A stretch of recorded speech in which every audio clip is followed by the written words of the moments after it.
really excited today. We have a guest joining us all the way from the sunny shores of California. Her name is Angela Murphy. She is a business and marketing strategist, and she is the founder of Just Position It, Angie's Writing Lab, and Angie's Marketing Boutique. She is a very busy person, but she has a lot to share with us today. Angela, thank you so much for coming on the show. Thanks so much for having me. Now, how's the weather out there today? And I know you're 3 hours earlier than me. How's the weather? Are you awake and ready for this? I'm awake and ready, and it's actually pretty sunny. It's pretty hot here, so it's great. Excellent, excellent. So we're trying something a little bit different today, Angela. You'll be the first Okay. one to do this in about 50 episodes, I think, since we started. Okay. Wow. Yeah, it's we're trying to bring it back, and we thought you'd be the Okay. first perfect person to do this. What Okay. we did was about a month ago, we sent out a survey to a networking group that we're a part of that's specifically for administrators and C-level suite individuals. And we asked them, what are some challenges or things that you want to be able to do better in your job and your position? So we sent that out. We got about 15 responses from that group. We whittled that down, and we have 5 questions we're going to go through today that business owners or people in positions of influence in their companies are asking questions about of how they can better run their business. And so we're Right. going to go through those today. We have a lot of different industries that are represented in this group. We have everything Mhm. from social media startups to law firms to restaurant chains to IT. And I think what we're going to discuss today can really be cross-industrial. So, don't feel like Okay. this is a question that's only just for IT, but these are Right. questions from real people, individuals who Right. want to better understand how to approach an issue. And Angela's going to help us with that. So, Angela, I'm going to go ahead and jump into the first question. I know you've done a lot of prep for these, and I'm excited to hear some of your responses for this. Okay. Let's do it. So our first question comes from Susan. She is she's a CEO for a medical equipment supplier. And her question is, what are some modern ways I can get my team to enhance and improve the customer experience? That always seems to be, something that I think a lot of us are concerned about. We know the customer has changed in the past 20 years, and it's changing even more so now. So do you have any advice on how Susan could go about beginning this process? I do, and that's such a great question. One of the things that I would recommend is to think about everywhere where your customers can experience you and your brand. Let's take the telephone, for example. How about every time someone calls into your company, you have a specific phrase that you say, "Hi, it's a great day at XYZ company. How can I help you?" Every single time you have people calling into your company, say that phrase, and then you can start to develop good feelings, good customer experience, and a good brand. Something else I think too is improve your response times. And I know that that sounds so simple, but I think it's something that's really important that can help people to have a better experience with a firm for sure. You bring that last one up, Angela. I think we've all been there. Like whether you're on a website and they have a chat feature and you send a quick message, or you get a phone number and you call them up. You want to act in the moment. We're used to that kind of microwave experience where if I'm ready to buy, I want to do it now, and you have to be available to help me with that, or I'm going to move Exactly. on to a competitor. Exactly. And make it easy for people to contact you. How many times have you been to a website and you're digging and digging for a telephone number, and then you start to think to yourself, maybe they don't even really want me to contact them. So make it easy. Chat feature, emails. There's ways that we can make it easy for the customer. Yes. Absolutely. Yeah. I would agree completely on that, Angela. So, Susan, when you hear this question, yeah, think about the branding overall. Angela, just going back to that first point you made, what do you think the importance is of that, of having that unified, hey, how you doing? That greeting, that salutation. Why is that important to go across the entire company? Because it starts to establish your brand. It starts to allow people to identify your company as someone that's special. And another thing is, it's consistent. If you're consistent and people know what to expect from you and your firm, that's really where you can start to boost brand loyalty. Yes, great points, great points. So, Susan, let us know what you think of that in the comments if you get a chance. Let's jump into question number 2, Angela. Okay. So this is from Pedro. Pedro is a CFO at a social media startup. And he has the question, he's on a tight budget. He had mentioned in his email, He's Okay. trying to do a lot with a little. Being a startup, I think that's always the case. He's Right. asking the question, how do I effectively manage an in-house creative team?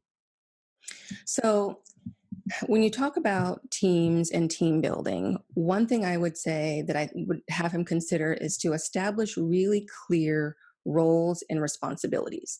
There are some departments and companies who like to have people who would be what I would call utility players, where they want people to be able to jump in and do other people's jobs. But I think if you're a small firm, give people really clear, distinct roles. And that way they can have something to own and take pride in. And I think that you'll see even an increased productivity if they actually have something to own. Hmm, I like that. Is there a way that you would recommend to improve communication in that in-house team? Should it be email inboxes? Have you seen better ways for companies to be able to manage getting everybody on the same page, in terms of, I understand your roles and responsibilities, like you said, but this is how we're going to communicate with one another? I think one thing that you may want to do is have, even if it's a small, have an organizational chart so that everyone knows what everyone else's role is. And another thing is have ongoing meetings. It doesn't have to be necessarily weekly, but maybe have a monthly meeting, get everyone together and talk about all of the projects. And I think that's a great way to establish camaraderie and then have people actually talk about the things that they're doing in their role. I I think that love would it. be helpful. Yeah. Absolutely. I think about too, I think companies that pay attention to workplace culture Yes. really, really set themselves up for success, because I think people, especially younger people entering the workforce, they want to know the why. Why Yes. does this company that I'm working for exist? What good are we exerting, in the world today? That's absolutely right. That's absolutely right. So have those moments, like you said, if you're posting an organizational chart, take time too to help people understand, whether it's stuff on the walls, things that you repeat in meetings, like you said, that you have on a regular basis. Let people Yes. understand the why of what you're doing, why it's important, Yes. how it's helping out humanity. And I think that's a great Yes. place where we've reached in terms of our economy, right? We actually, we want faces to our corporations and our businesses. That's We right. want to know, like, Mhm. are you the evil guy dumping sludge into the river? You Right. know, are you the Is that company human that element. the human Yes. element? Right. Yes. Exactly. You know, Yes. we see right now what's going on even with customer involvement in comments made by people at the top. Perfect example, the Goya situation right now. Yes. Yes. Mhm. I don't want to get into the politics of it necessarily, but we Right. see a situation where people care about what Right. the CEO, what the leaders of a company are saying, and so Exactly. I know we're getting a little bit off the managing an in-house team, but No, but messaging. that's absolutely right. That's absolutely, and I think you have a question actually about maybe culture. So yeah, Yes, it's a great actually, segue. that leads us into the next one. Good point. So Amazing. this question comes from Luis. Luis he's the head attorney at a law firm right here in Miami, actually. And he's asking the question, you're right, we just kind of jumped into this. I got a little bit ahead of myself. How do I improve the culture of my company? And I know from just speaking to him on occasion, he's a friend of the organization of Risen. He's Okay. mentioned before that, overall he struggles with, his company has a very large age gap. He has people who are a bit older, and then he has people who Okay. are coming in who are fresh out of law school. And a Okay. lot of times getting them to communicate properly with one another, to even view things, I guess, on the same page, or even just in terms of collaboration, Okay. I'm going to text this instead of email this, or this is how we're going to treat the customer when they come in. Like, those are all things that he struggles with. So do you have any Okay. suggestions on where to start just trying to build a company culture? So I think when it comes to culture, it always comes from the top down, right? I mean, I've seen several organizations try to change or shift culture. And one of the ways that you can do that is through communications. Email your employees, let them know what's happening inside of the company, what the goals are, talk to them about new product development, keep them informed so that they feel part of the family. Hmm. And also, what you can do is ask them questions, survey your employees, get their opinions about different things. So, just so that they can feel heard and understood and valued and appreciated for sure. Yeah, that's got to go such a long way, especially for younger members of a company. I think it really matters to have input. Yes. Yes. Absolutely right. Millennials want to be heard for sure. Yes, absolutely. I'm a borderline millennial, so I can identify with that just a little Yes. bit. Um, Yes. yeah, having some voice in the company is important. And I That's would right. encourage our listeners too. Go back to episode 49. We talked to Dr. Wendy Guess, who is from FIU, and she's a specialist in survey design. And she talks a little bit about tools that you can use to create and analyze really good customer feedback. But it would apply for intercompany feedback as well, I would assume. Yes. Absolutely. Okay, so let's go ahead and jump into our next question. This is from Julie. Julie is an owner of a local restaurant chain. Excuse me, the name withheld. But she asked Okay. the question, and again, this is on a tight budget situation. She wants to Okay. scale her marketing efforts. So she's Okay. done the coupons, she's done, a little blog section on her website, things like that. But she wants to scale her marketing efforts, but she doesn't want to do it without drastically increasing expenses. We're in a kind of a borderline down economy right now with everything going on in the world. I can certainly Right. understand the sentiment. Where would you start in terms of being able to, I guess, maximize the horsepower on the marketing without greatly increasing the cost? So I think have her take a look at the resources that she does have. So she has maybe, say, two people working for her. Have them do more. Let's do more with less. But don't just say, I'd like you to do more. Make it conversational and say, here are some of the things that I'm trying to achieve.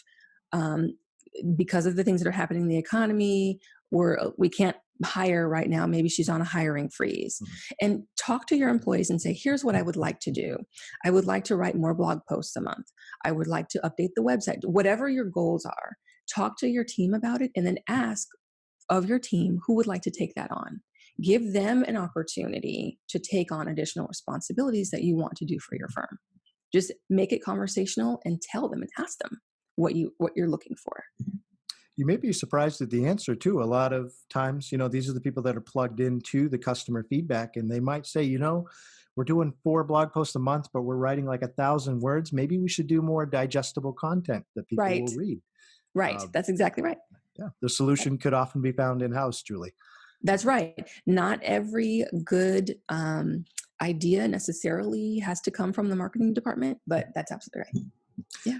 Now, Angela, I'm going a little off script with us, but is there a piece of content that you find that really has the most bang for its buck that you usually recommend to clients of yours, where it's not going to greatly increase the budget, but you tell them, hey, do a little bit more of this in terms of your content? Well, yes. So, one of the things that I tell all of my clients to create is create some type of free guide or free checklist or free opt in that you can use to grow your lead list. So, create a landing page, write this one piece. It doesn't have to be a 30-page ebook, but put some type of valuable content out there that's relevant to your industry. Throw it out there as a teaser and have people download it and come to you and grow your email list. Absolutely. It's a great point. And restaurants, especially going back to this particular question, they're Mhm. great candidates for email lists because people, if they like a restaurant, they keep going back. It's not a service you use That's once right. and then move on with your life. That's right. So That's absolutely right. I'm a loyal email subscriber to Einstein Bagels because I love my Einstein Bagels. So There you go. I get that newsletter all the time, and if they have coupons or different feedback Yes. surveys, I love taking part in that because I care about the company. And so Yes. that's a great way, I think, like you said, to be able to maximize that marketing effort. Yes. Absolutely. So let's go on to this is our final question. We're going Okay. through these. I think we're giving some really pointed advice for these individuals that submitted them, and hopefully they can apply to our listeners' businesses as well. Um, Yes. Jim is our final guy. He is up from Okay. Northern Florida. He's a managed services provider. He's a manager for a managed services provider. Okay. So he works in IT basically. But he Okay. asked the question, from the email I got from him, it sounded like he was a little bit older. Jim, if you're Okay. listening to this, I'm not trying to put a label on you, but it sounded like maybe you wanted to update your skill set a little bit. So his question was, what resources are available to continue my own professional development as an administrator?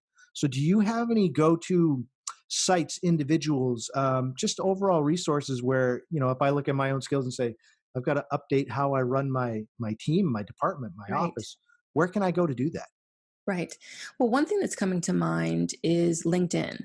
I believe LinkedIn has a learning platform called LinkedIn Learning, and they have tons of resources out there. If you're trying to go deeper on a particular topic and broaden your knowledge, that would be one place where I would definitely suggest that he visit.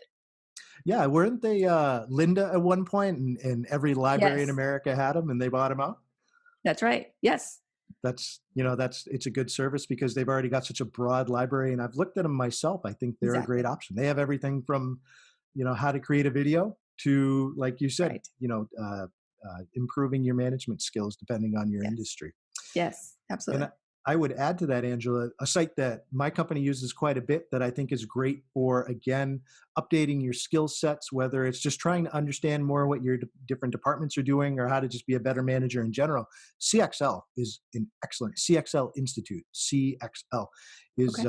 it's a subscription based platform where you have access to so many different courses and mini degrees, and I think that that would fit the bill as well, just as much as LinkedIn Learning. Totally agree. So, Jim, there's two options that you can kind of take advantage of, and we live in such a great time for this type of professional development. That's Angela, right. I remember 10 years ago, if I wanted professional development, I mean, you could find options online, but they weren't good. They were kind of like Right. pre-recorded sessions, or I'd have to I remember we used to go to Fred Pryor seminars where you go to an in-person, all day meeting, and those are great, but you have to take the day off from work. You have to travel Right. there. You've got to maybe engage with a group of people you've never met before, which depending on the Right. day could be a challenge. Right. Now, I mean, with Udemy, with Skillshare, with LinkedIn Learning, it's all on demand. I can do it at 8 o'clock in the morning with my coffee if I want to. That's right. And there's some real high quality resources out there that I would argue can rival even some of the courses that you would see at, universities and that are more cost effective. Yes, I would agree. We're in a brave new world, and I think it's good for We all of are. us. That's Now, right. jumping into that, Angela, you have some excellent resources on your website that you offer to your clients and customers. I As we do. close out here, I'd like to give listeners the opportunity to connect with you further. Can you tell us how people can learn more about the offerings that you have, you as a person, and the advice that you give in the industry? How can people connect with you? Sure, of course. So you can just visit me at my website, www.justpositionit, all one word.com. I've got tons of resources out there that talk about business development, copywriting, messaging, email marketing, pretty much almost everything you would need from a messaging standpoint for your business, but it's all out there. So Terrific. feel free to visit me. I'll make sure to put those in the show notes too. So everybody, you can just go right in, click the link, and find out more about what Angela's doing. Angela, thank you so much for coming on the show. It's been great connecting with you and for you to share advice with our listeners. Amazing. Thanks so much for having me.